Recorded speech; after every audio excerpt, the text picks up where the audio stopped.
Tiananmen, the aftermath. There was blood and guts all over the road. I said, "I'm sorry, darling," and rode over, expecting the slate to be clean. But she came. She who was never alive became resurrected. I saw her in dream, a young girl in a qipao, bespeckled, forever lingering, thriving on the other side of the world, walking in my souls as I walk, crying in my voice as I cried. When she arrived, I felt my knuckles in her knock, her light looming over the city's great hollows. Hope lies within another country's semaphores, the goddess of liberty, the statue of mercy. We have it all wrong, big boy, how we choose to love, how we choose to destroy, says Zhuangzi, is written in heaven. But leave the innocent ones alone, those alive yet stillborn, undead yet waiting, in a fitful sleep, undeserved of awakening. I wrote this for the Tiananmen, massacre, the incident in 1989, and this is the 30th anniversary of that incident. We're in 2019. This year. Right, yes. right. And I remember the young student who had his hand up against the famous picture against the tanks, and I was moved by these students who made a statue, the Statue of Liberty, but they called it the Goddess of Mercy, a statue of mercy, because they meshed together the Statue of Liberty with the Goddess of Mercy, who is like the Guan Yin, the mother, the mother of the world, the mother of compassion. So they merged those two images, and I thought that was so compelling because I've always wanted to work on what I call hybrid Chinese-American poem, and I think to merge those two symbols is just is a miraculous idea. It basically is a love poem, but it turned into a political poem. That happens a lot to my love poems, and I don't know why. Maybe may I think of the other or the beloved. I look at the beloved, make love to the beloved, and then I think about world despair, or maybe that's what happens. You go, wow. So, but it's interesting how the self in my poems always represents something larger than the self. Therefore, even at this moment in bed with the beloved, I'm thinking about the world, and this poem, although it's written in '89, it's actually is relevant today because it's there's all this trouble in Hong Kong, all this all this the vicissitudes of of the times. I feel like this poem will be relevant for too long, in a way, It's a poem that I think will speak to people of from different worlds, different nations, because it is about the future. It's about the possibility of the undead, the stillborn, those in fitful sleep. It's about the innocent. The innocent. The floral apron. The woman wore a floral apron around her neck. That woman from my mother's village with a sharp cleaver in her hand, she said, "What shall we cook tonight?" Perhaps the 6 tiny squid lined up so perfectly on the block.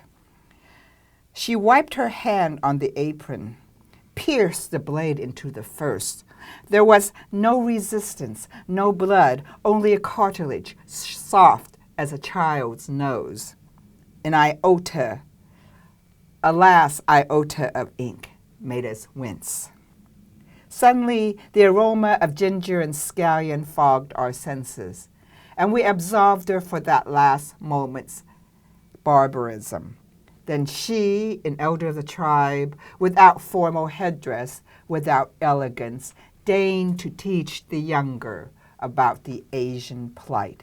And although we have traveled far, we must never forget that primal lesson on patience, courage, forbearance, on how to love squid despite squid, how to honor the village, the tribe, that floral apron.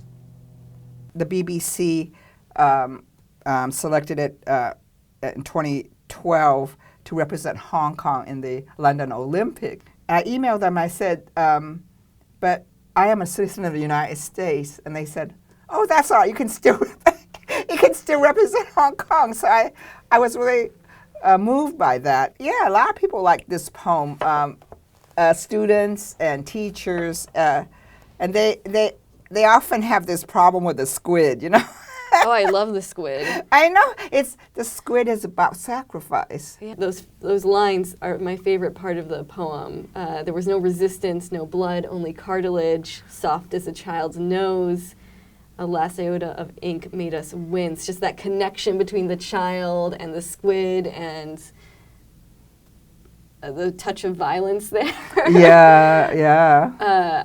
I found that to be very affecting. Yeah. This is the virtue of poetry and using imagery and extended metaphor. It seems like ancient tricks or ancient, strategies, but they work. You know, when you find the right ingredients and the right purpose. Using these ancient tropes, food tropes and so forth. And it reminds you that these little animals sacrifice their lives for us to nourish our bodies. It's personal and it's universal, right? It's about what more can you ask for? Yeah, it's my mom's kitchen, but it's also everybody's kitchen, right? Black president. If a black man could be president, could a white man be his slave? Could a sinner enter heaven by uttering his name? If the Terminator is my governor, could a cowboy be my king? When shall the cavalry enter Deadwood and save my prince? An exo-cannibal eats her enemies. An endo-cannibal eats her friends. I'd rather starve myself silly than to make amends. Blood on the altar, blood on the lamb, blood in the chalice, not symbolic, but fresh. I love that poem. Thank you so much for reading it. It's not merely celebratory, but it's gleefully transgressive, I think. Yes. And a little bit revolutionary. Having a black president was what once seemed impossible. Right. Not only became possible, but it became the reality. And at the end of the poem, there's this real sense of enjoyment. With the imagery of real, fresh blood in the chalice rather than some metaphor. Like, for you, do you think of this poem? This poem is very structured. It has a sense for me of being some kind of incantation or a prayer almost. It's got these rhetorical questions, and then it has more declarative components. Do you think of it in that way at all, or do you have a different vision of how the poem plays out? I honor what each poem wants to say, and formally, aesthetically, and also and idea-wise and politically, whatever. But this is a poem that I call, I'm playing with hybrid forms, and I call this a sonnet niece, a hybrid between a sonnet and a Chinese lyric. Oh. And so you can tell it's 4 quatrains and a couplet in the end for closure. But if you look closely at the quatrains, if a black man could be president, could a white man be his slave? It's like they're oppositional lines. Yeah. A black man, white man, president and slave. Yes. So that there is that ancient Chinese parallelism written within the context of a sonnet. So and I did that throughout. I mean, the exo-cannibal eats her enemies, and Yes. Indo-cannibal eats her friends. So it's this nation devouring itself, our nation devouring itself with, so this is a very formal piece, and it doesn't matter to me if people don't, see the parallelism, but I think most people could feel that it's a sonnet. That they know that it's a sonnet. It's a sonnet variation. Yes. But blood on the altar, blood on the lamb. Comparing our president to the lamb is really Sacrificial figure. Yeah. Also, he's Christ. But yes. But he's also a Christian, so I thought maybe that's appropriate, right? So Yeah. I think it's a. And I read this. They translated this in China, and and everybody knows who the Terminator is. Even in China, everywhere. So that's really great. Poetry camp, grandmother. When can I go to poetry camp? What in hell is poetry camp? Where a bunch of teenage girls go into the woods and write poetry. I know what teenage girls do in the woods, and it's not poetry. You may not go to poetry camp. You must scrub the soy sauce off the walls of the restaurant, then study for the SAT exam. Grandmother, what if I spurn you and go to poetry camp? Then you will shame your ancestors with your foolish dreams, and in your vain attempts to change your destiny, you will trip and fall off your platform shoes, break your neck, and amount to nothing. Do you feel like you ever had a conversation like this with your family where you said, I want to do poetry? Oh, forget. Yeah, my grandma, the thing is, she finally rested her soul after she found out that I had a teaching job. Otherwise, she thought, I guess we had an uncle, who was a poetic type. There's always one of those in the family, and he turned into I guess he was almost homeless. So they were worried about me. But I think So It's worked out. Yeah, it worked out. I just told them I was going to be a teacher of some sort, and then they left me alone. And I was kind of nerdy and weird, and they thought I was unmarriageable to begin with. So I couldn't cook very well. I was maladroit in the kitchen, and so they thought and I was a little bookish, and so they just said, oh well, okay, she'll find her way. But I didn't become a doctor, lawyer, or I don't know, a Silicon Valley billionaire or anything like that. Like the rest of us. Yeah. I ain't a crazy rich Asian. I'm just, I'm one of these nerdy poets. And so, poetry camp. Yeah, I love going to artist colonies. Yaddo is one of my favorite, artist colonies. I used to go there just to revive myself and to have that time. I still speak to my dead grandmother about, I'm going to poetry camp. So and then she'd say, that generation, that peasant generation, they'll say anything like, you break your neck and you amount to nothing. I mean, they're just so cruel. Yeah.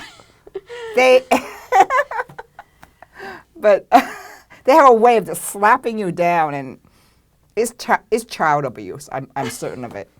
But you showed them though, really. Yeah, you have to survive everything. Yes. Well, it gave us this poem, so I'm happy for that. and you can still wear platform shoes, I think, right? I don't think I wear flip-flops. Yeah. We're like Southern California. I see you wear platform shoes, though, I think, yes. Thanksgiving at the Brewsters. Dear Mei Ling, we don't know how you became a self-righteous, left-wing vegan bigot so soon. At 1 week, you rejected mother's milk. At 2 months, you spat out a mouthful of congee that had a hint of sardine oil in it. At 1 year, you declared your independence from all flesh. At 2, you broke your brother's nose for killing a cockroach, then invited an army of fire ants into your room and called them your sisters. It's bad enough that we have to endure your bad habits daily, but must we be embarrassed in front of the others as well? We're used to your taking the shrimp out of the dumpling and eating only the skins, picking off all the chicken pieces in the fried rice and feeding them to Mittens. But we were shocked at your latest behavior. And mind you, we will report this to your developmental psychiatrist. Last Thursday at Grampy Brewster's, you covered the turkey with your napkin and said it looked like a burnt baby Jesus. Then you stripped naked to your nappies, raised your milk bottle, and swore to avenge the vanished I can't pronounce it, Wampanoags.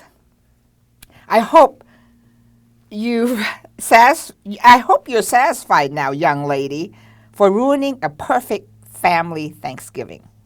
Remember your holy moly vegetarian auntie who lived near Vulture Peak and led a chaste life taking care of girl orphans.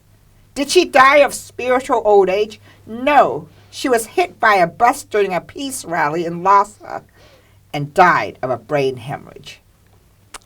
So it's like that uncle you were talking about who I know.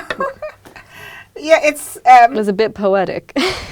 Yeah, I wanted to the Thanksgiving at the Brewsters is part of that, the big Puritan family, right?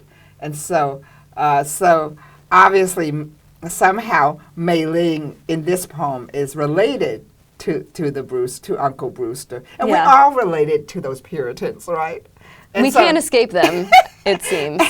And so it's just making fun of that, of the Thanksgiving past, and that we are part of the family, whether they want us to be part of the family or not. I'm wondering who you envision as the person who is writing the letter, Dear Mei Ling. It is the great matriarch. She's a half goddess, half grandmother, but she's got a mean streak, obviously. she takes no prisoners, and that's how my grandmother was. She was just told this peasant woman, and she spoke her mind, and she didn't. Yeah, and then whereas my mother was like Buddhistic and sweet and kind and compassionate, my grandmother was not. She lived through too much, Civil War and starvation, famine and revolutions, everything, So she just took no prisoners, and so I wanted, I want her to be strong, and she's a sage, but she's got that nasty edge, and I love that bad girl nasty edge. Do you feel like you've inherited it? Well, I have in terms of my persona as a poet, but but as a person, I'm kind of mild mannered, and I'm not. I don't like to get into arguments. I'm just really I'm peaceful, but the work is really fierce, and and that's from my grandmother, from my from she as the muse, as the fierce muse, and so and she helps me get to that subversive edge, and as you say, the transgressive edge. Yes. I mean, in many ways, you have to transgress what had happened before you to write something innovative and new and interesting. So she's the edge. She and her cleaver gives me permission to transgress that formalism of my teachers. And so it's really interesting how all these muses, all these teachers and sages that I hear in my past, and also and the whole history, the both sides of my literary inheritance, the Western and Eastern sides of my literary inheritance. They all speak to me. Well, you're in LA primarily to celebrate the life and work of David Wong Louis. Yes, yes. Your friend of many years, another writer, fiction and novels. Would you mind reading a poem for, I think, a remembrance for David Wong Louis? Yes, yes. It's not in the book, but it's anthologized in the Poetry Society of America website, so it'll be there forever. So for anybody who wants to look at this, David and I went to Iowa together and Iowa workshop together, and we were old friends. And unfortunately, he died last year, and of throat cancer. And so I want and so I wrote this remembrance for him. It's called A Remembrance for David Wong Louis. Blessed are thy children, Jules and Sonia, possessors of the past, heralds of the future. Blessed thy true love, thy soulmate, Jackie, and her eternal beauty, fragrant black hair of compassion, red lips of merciful sacrifice. Blessed our cozy home, our dream palace of light. Blessed are thy sisters and brothers, blessed father's Long Island laundromat, and mother's Chinatown Confucius plaza of moribund rectitude. Blessed are Zsa and Genius, piebald creatures, bold in her suit, rabidly democratic and ridiculous. Blessed be thy art, thy lushness, thy silences, grueling walls that terrorize the mind. Blessed that we shall finally write the great American epic to shame Homer and Proust, humiliate Aristophanes, troll Roth, and tickle Hemingway. We shall frolic with the fearless Queequeg and conquer the elusive great white whale in the afterlife. Blessed are the UCLA food trucks steaming with greasy street tacos, frowsy tamales, and hallow. Blessed is JR Seafood, waxing and waning between boiled sacred beef and tepid spirit lobster, godless geoduck, salty, smelly fish on reluctant pork patties from the ancients. Blessed are the capons, stuffed with frankincense and myrrh and transmigrating black bean sauce, ubermensch souls. Blessed the narrow roads of Venice, fake redacted canals of quiet desperation, of curated miniature jungles, manicured curs and mastiffs, gondola Teslas, tiny houses that shout transient opulence. Blessed are the unfinished bamboo floors, decomposing kitchens, malignant architects, carpenter ants who praise the Lord whilst tunneling corridors through purgatory. Blessed the tall tales of the university, their hierarchical splendor and interior squalor. Blessed thy students blossoming with cumulonimbus purple adjectives. Blessed thy friends, black, brown, pink, yellow, whitish, with eternal tans, furred, balding, fitfully unencumbered, narcissistic, and mad. Blessed are the hypocrites, liars, sour-faced poets, littering along the river Naranjara. Blessed are the solipsistic fat chefs. That means you, Guy Fieri. Why are you so famous? Blessed the haters, to whom we sent 1,000 cuts of good fortune, 1,000 drums of cheap Beaujolais. Bottoms up, fools and ignoramuses, for David has slayeth Goliath and has finally achieved transcendence. Blessed are thy past loves, apologies, and a gut laugh. Blessed are the voice boxes that cannot speak, tongues that cannot taste, loins that cannot blossom, limbs that cannot embrace. Blessed be our body ravaged by disambiguated joy. Blessed that interstitial loneliness or ultimate surrender. Namo Bu Guang Fo. Blessed be the eternal light Buddha. Namo Pu Jing Fo. Blessed be the universal purity Buddha. Namo Domo Shama Fo. Blessed be the aromatic cassia sandalwood Buddha. Namo Da Bei Guang Fo. Blessed be the great, compassionate Buddha of light. Thank you. Thank you for reading that. I use the long lines from the Bible. Yeah. Yeah, the long line of Whitman and Ginsberg, the long line. I felt like you should have been reading that from a pulpit. Yeah, but then it's also I also in the end with Buddhist chants. So I sort of try to be funny as well because he was a really funny guy. Well, I love the lines about Guy Fieri and also about gondola Teslas. I mean, little Venice, go. Yeah.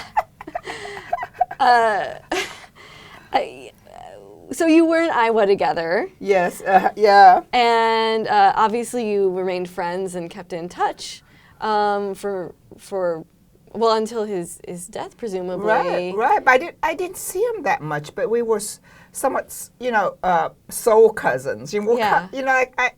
Because I'm, when I met his mother, she spoke that ancient dialect that my grandmother spoke. So I felt a connection with him, and and I don't know. I'm writing a lot of like remembrances and elegies because there's just so many my friends have died, and I had 2 boyfriends. My mother and my grandmother died within 15 years, and so so it's so I'm writing a lot of elegies. So therefore, yet that takes me to another kind of poem. The elegiac poem. This one with a lot of anaphoras, going back to biblical verse and Buddhist, Buddhist chants and so forth. It's so funny, and it's so. It's not at all. I wouldn't say it doesn't feel mournful. It feels so celebratory. Yeah. Yes, and the particulars, like he wanted to be write the American novel. He's like the he wanted, and he had all these ambitions. But of course, we're only on Earth for so many years. I mean, it's just so he was able to write what a wonderful collection of stories and a wonderful novel. And I think that's and hopefully they'll survive the test of time. So this poem is supposed to be and I put in a lot of Southern California. Of course. Because you're both tacos. Southern California people. Yeah. Or at least you both became Southern California people. Yeah. Although I'm not, I just, I still can't figure out Southern California, but I'm here, so. You can. Whatever. But, I'm glad I was able to write something fun for him. Well, thank you so much for talking to me today, Marilyn, about your poems, reading your poems. I love hearing you read, and reading the poems on the page is a joy because they are so fun and transgressive, and I like reading them, but then to hear you read them, to read them, is, you have so much energy when you read. Oh, yeah. I love it so much, so thank you very much for sharing that with me and with people who are watching Poetry.LA. We appreciate it. Thank you for inviting me. Thank you. Yes, yes. Hugs, hugs.